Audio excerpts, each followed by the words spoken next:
ada di tengah-tengah kita, lebih utama dari segala sesuatu.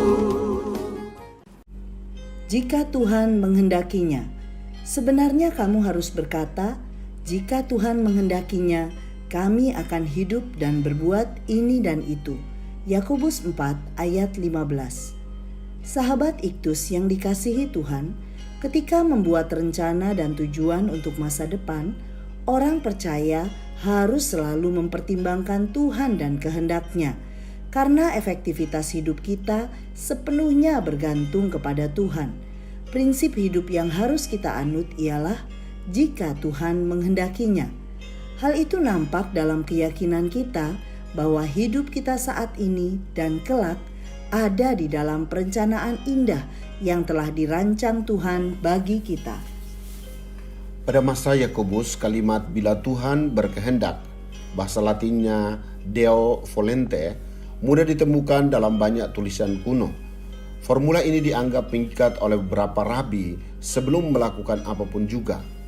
Yakobus bukan ingin menekankan pengucapan kata ini sebagai sebuah mantra sebelum melakukan segala sesuatu, tetapi ia hendak mengajarkan jangan membuat perencanaan apapun tanpa izin dari Allah.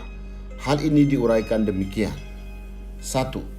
Hidup dengan perencanaan. Ayat 13. Para pedagang dalam dunia Yunani, Romawi sudah sering melakukan perjalanan dagang mereka, sehingga mereka dengan mudah merencanakan waktu berdagang, yaitu hari ini, besok, setahun.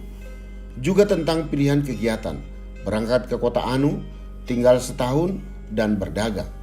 Bahkan merasa mampu menentukan keuntungan yang akan dihasilkan ketika mereka berdagang. Oitines pada awal ayat ini memiliki arti kualitatif. Orang seperti kamu, yang artinya Yakobus sedang menanyakan, bagaimana mungkin makhluk seperti kamu beranggapan mampu untuk mendikte jalannya masa depan? Pedagang yang dituju oleh Yakobus telah melupakan nasihat Salomo. Janganlah memuji diri karena esok hari, karena engkau tidak tahu apa yang akan terjadi hari itu. Amsal 27 ayat 1. 2. Perencanaan yang dikehendaki Tuhan.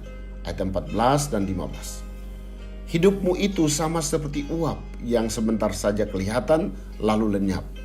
Para pedagang tadi berbicara mengenai masa depan dengan kepastian absolut, padahal mereka tidak memiliki kendali atasnya. Kerapuhan dan ketidakpastian hidup manusia menjadi poin utama dari ayat ini. Kita harus ingat bahwa waktu kita tidak berada di tangan kita sendiri, tetapi bergantung pada Allah. Kita hidup selama Allah menentukannya. Kehendak Allah pasti sempurna. Roma 12 ayat 2. Pernyataan jika Tuhan berkehendak meninggalkan jawaban kepada Allah yang menjawab. Pernyataan ini menunjukkan kehendak orang percaya untuk menerima apapun yang dikehendaki Allah. Perkataan ini juga sebagai pengingat akan kedaulatan Allah, bahwa Dialah yang berkuasa mengatur segala sesuatu. Bahkan ada kalanya Ia menghancurkan segala keinginan dan mimpi kita agar kita mengerti kehendak-Nya yang indah dan ajaib. 3. Perencanaan yang tidak dikehendaki Tuhan. Ayat 16 dan 17. Para pedagang membuat perencanaan di dalam congkak mereka. Istilah congkak sering kali dikontraskan dengan berbegah dalam Tuhan karena muncul dalam daftar kejahatan.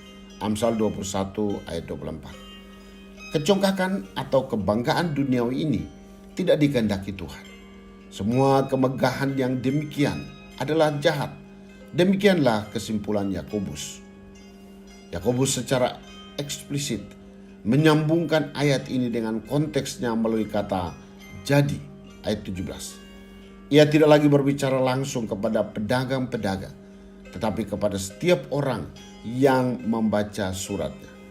Bagi Yakobus, perencanaan selalu membawa makna tanggung jawab moral.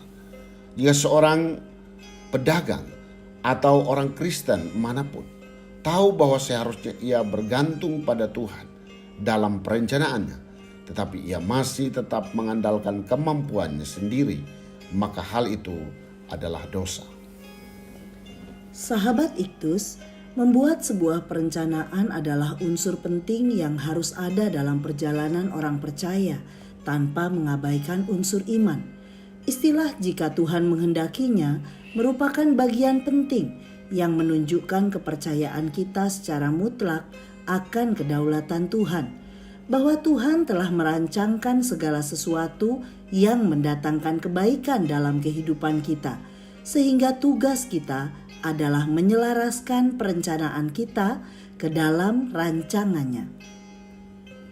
Saya menyerahkan sepenuhnya perencanaan hidup saya di masa kini, bahkan di masa yang akan datang, ke dalam tangan Tuhan yang penuh kuat kuasa. Saya tidak lagi mau mencoba untuk mengandalkan kemampuan saya sendiri, karena pasti saya menemui kegagalan. Kecongkakan saya ditandai dengan keengganan saya untuk mempercayai bahwa rencana Tuhan jauh lebih indah dari segala keinginan saya. Sahabat Iktus yang dikasihi Tuhan, bagaimana perencanaan saya terhadap kehidupan saya? Apakah makna kalimat "jika Tuhan menghendaki" bagi saya? Dalam hal apa saya masih sering berlaku congkak dengan mengandalkan kemampuan saya sendiri tanpa meminta penyertaan Tuhan? Tuhan Yesus, Engkau yang berdaulat di bumi dan di sorga, semua ada dalam kendali dan rancangan-Mu. Saya bersyukur karena saya belajar untuk menempatkan kehendak Tuhan lebih tinggi dari segala keinginan saya. Terima kasih karena ada kalanya di mana Tuhan menghancurkan segala mimpi saya agar saya dapat melihat rencana indah-Mu dalam hidup saya. Ya Tuhan, saya mohon ampun untuk sikap congkak, yaitu kesombongan, yang sering kali muncul ketika saya merencanakan segala sesuatu. Ajarlah saya tunduk pada kehendak-Mu. Amin. Rencana-Mu Tuhan jauh lebih indah dari segala mimpiku. Kristus ada di tengah-tengah kita, lebih utama dari segala sesuatu. Kristuslah yang harus ku beritakan hingga datangmu Kristus. Mari